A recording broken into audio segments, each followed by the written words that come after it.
అందరికీ నమస్కారం. SBR talks channel స్వాగతం. ఛానల్ను వెంటనే సబ్స్క్రైబ్ చేసుకోండి. అదేవిధంగా SBR talks app play store నుంచి డౌన్లోడ్ చేసుకోండి. దానిలో ఎలాంటి స్కూల్ ఇంటర్మీడియట్ కాలేజ్ ఎంపిక చేసుకోవాలి, అదేవిధంగా ఇంజనీరింగ్ కౌన్సిల్కి సంబంధించినటువంటి గైడెన్స్ కార్యక్రమాలతో ఉన్నటువంటి కోర్సెస్ ఉన్నాయి.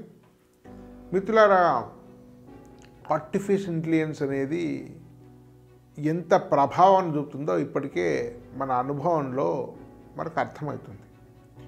ఇప్పుడు ఆర్టిఫిషియల్ ఇంటెలిజెన్స్ మీద కెరీర్ వేగంగా బిల్డ్ అవుతుంది. అన్ని కాలేజీలో ఆర్టిఫిషియల్ ఇంటెలిజెన్స్ కోర్సెస్ పెడుతున్నారు.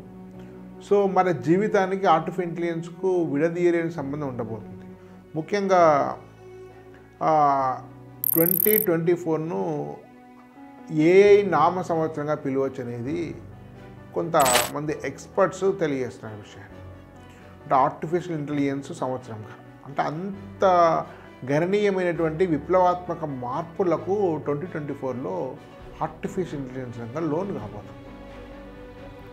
ఇప్పుడు ఇది ముఖ్యంగా విద్యారంగాన్ని, వైద్య రంగాన్ని విపరీతంగా ప్రభావితం చేయబోతుంది.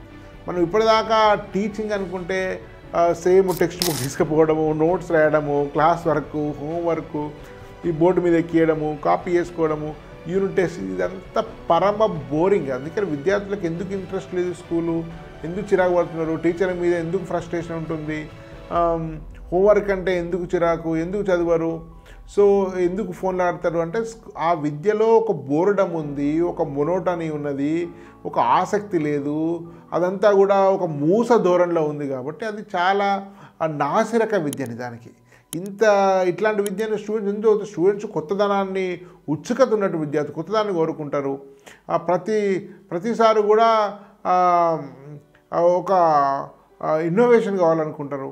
కాబట్టి స్టూడెంట్స్ సహజంగా ఆసక్తి లేకపోవడంలో ఆశ్చర్యమేం లేదు.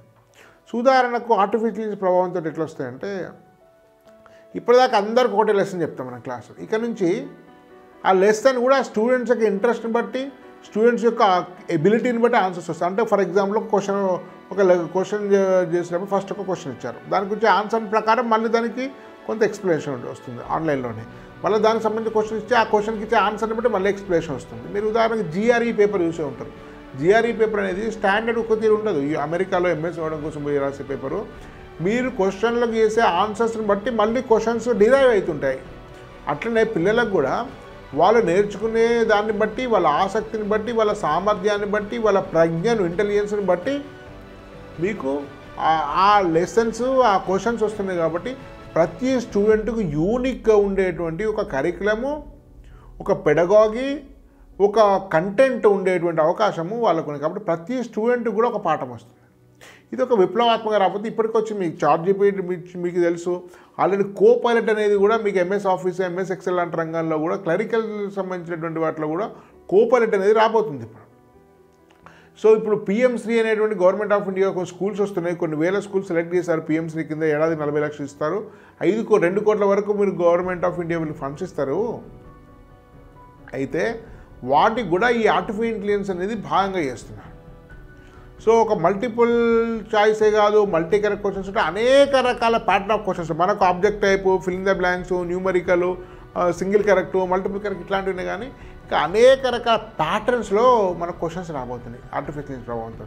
అట్లా మీకు అనేక రకాల సామర్థ్యాలు వెలిగించే క్వశ్చన్స్ లేవు. ఎంతసేపు మనకు ఉండే క్వశ్చన్స్ అన్నీ కూడా మెమరీ బేస్డ్ టెస్ట్, మెమరీ ఆధారంగా క్వశ్చన్స్ ఉన్నాయి. కానీ మెమరీ కాకుండా మీకు వాళ్ళకుండే హిడెన్, అంతర్గర్భితంగా ఉండి వ్యక్తంగానే ఉన్నటువంటి సామర్థ్యాలు బయటకు తీసేటువంటి ఒక ఆప్టిట్యూడ్ టెస్ట్ రాబోతుంది.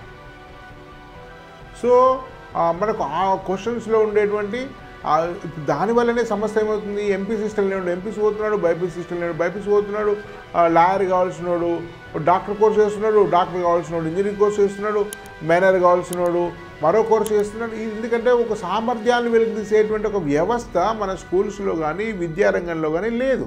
కొంతమేరకు యూరోప్లో, అమెరికాలో ఇట్లాంటి వ్యవస్థ ఉన్నది. సో అట్లా ఆ ట్యూటర్స్ కూడా ఆర్టిఫిషియల్ ట్యూటర్స్ రాబోతుంది. ఇంతకుముందు హోమ్ ట్యూషన్స్ అంటే మళ్ళీ ఆ హోమ్ ట్యూషన్ కానీ ట్యూషన్ ఏం చేస్తారు, అదే హోంవర్క్ ఆపిస్తారు, అవే రీసెర్చ్ టెక్స్ట్ బుక్స్ చేస్తారు. టెక్స్ట్ బుక్ గాడ్ అయిపోయింది.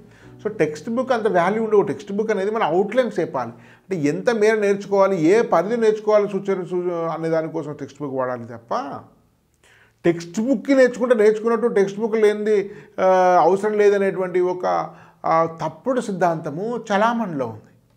కాబట్టి టెక్స్ట్ బుక్ మీకు అవసరం లేదు. ఏదో సినిమాలో కొత్త బంగాళాఖంలో ఒక ఫిజిక్స్ టీచర్ అంటుంటారు, అంటే మీకు టెక్స్ట్ బుక్ ఈ ఫిజిక్స్ అవసరమైతే మీరు చింపేయచ్చు చింపేస్తారు. అట్లా అసలు టెక్స్ట్ బుక్ అవసరం లేని విద్యా విధానం రావాలి దానికి. ఈ కాలంలో టెక్స్ట్ బుక్ ఏం అవసరం అండి? చాలామందికి టెక్స్ట్ బుక్ అంటే అద్భుతం. టెక్స్ట్ బుక్ మొత్తం నోటికి చెప్తే మొత్తం వచ్చినట్టు. టెక్స్ట్ బుక్ లేనిది ఎవరు నేర్చుకుంటే అది అనవసరం, టైం వేస్ట్. ఇది చాలా ప్రమాదకరమైంది. అదేవిధంగా మీ గైడెన్స్ కూడా స్టూడెంట్స్కు పర్సనల్ మెంటర్షిప్ ఉంటుంది, పర్సనల్ గైడెన్స్ ఉంటుంది. ఇది ఒక గుంపులో ఉన్నా కూడా. సో అది ఆఫ్లైన్లో ఉంటుంది, ఆన్లైన్ ఉంటుంది. అట్లాంటి పద్ధతులు ఎడ్యుకేషన్ రంగంలో రాబోతున్నాయి. సో అట్లా స్పోర్ట్స్ అనేది ఒక గేమ్ లాగా ఆహ్లాదం లేదు. మనం ఎప్పుడో రూసో చెప్పింది, ఫ్రాన్స్లో రూసో చెప్పిందో, లేకుంటే ఇటలీలో మాంటిసోర్ చెప్పిందో, జర్మనీలో ఫ్రోబల్ చెప్పిందో చదువుకున్నారు, కానీ అవి వాస్తవంగా అమలు కావట్లేదు. ఎల్కేజీ యూకేజీ ర్యాంకులు ఏంటి, మార్కులు ఏంటి, పుస్తకాలు ఏంటి? ఇప్పుడు కొన్ని స్కూల్స్ని అరబిందో సంబంధించిన ఇంటిగ్రేషన్ స్కూల్ ఉంది, అరబిందో ఇంటర్నేషనల్ స్కూల్ అని ఉస్మాన్ యూనివర్సిటీ పక్కన విద్యానగర్లో.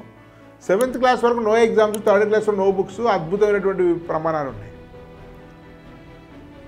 కాబట్టి ఆట ఒక ఫన్ లాగా, ఒక గేమ్ లాగా ఉంటుంది. చదువు అనేది ఒక గేమ్ లాగా, ఫన్ లాగా ఉంటేనే వాళ్ళు చదువుతారు. అట్లా ఒక జాయ్ ఉండాలి, ఒక ఉత్సుకత, ఆహ్లాదంతో, కేరింతలతో ఉండాలి చదువు. అది ఆర్టిఫిషియల్ రాబోతుంది. గేమింగ్తో నేర్చుకోబోతున్నారు, గేమ్ల ఆధారంగానే చదువు నేర్చుకోబోతున్నారు. కాబట్టి ఒక సమూలంగా, ఒక విప్లవాత్మకంగా విద్యారంగము, బోధనా రంగం మారబోతుంది. కాబట్టి ఇట్లాంటి పద్ధతులు ఆహ్వానించాల్సిందే. సో టెక్నాలజీ సరి అయిన విధంగా మనం మార్చుకోవాల్సిందే. కాబట్టి ఒక సబ్జెక్ట్స్ కూడా ఇవే మ్యాథ్స్, సైన్స్, అనేక రకాల సబ్జెక్ట్స్ వస్తాయి. యానిమేషన్ వస్తుంది, మీకు క్రాఫ్ట్ వస్తుంది, మీకు వొకేషనల్ వస్తుంది, తర్వాత మీకు వీడియో ఎడిటింగ్, ఇవన్నీ రకాల కోర్సెస్. అంటే అనేక రకాల రంగాల్లో ఉద్యోగాలు ఉన్నాయి. ఒకప్పుడు మంచి ఉద్యోగాలంటే డాక్టరు, కలెక్టరు, లేకుంటే లాయరు, పోలీసు, లేకుంటే లెక్చరరు, ఒక 6-7 వృత్తులు ఉండేవి. ఇప్పుడు వేల రకాల ఉద్యోగాలు రాబోతున్నాయి. వీటన్నిటి కోసం ఆర్టిఫిషియల్ ఇంటెలిజెన్స్ అవసరం. కాబట్టి అనేక రకాల సామర్థ్యాలు స్టూడెంట్స్లో ఉంటాయి. మ్యాథ్స్లో 10 మార్కులు వచ్చినప్పుడు కూడా అద్భుతాలు సాధించే జీవితంలో. కాబట్టి ఈ కొత్త సంవత్సరంలో కొత్త వాటిని ఆహ్వానిద్దాం.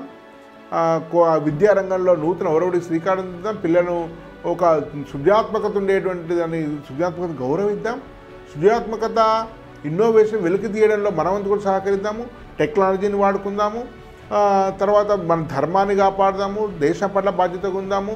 ఈ గొప్ప సివిలైజేషన్ ఉన్నటువంటి భారతీయులుగా గర్విద్దాము. భారత విశ్వగురువు సాధిద్దాము. ధన్యవాద్. భారత్ మాతాకి జై.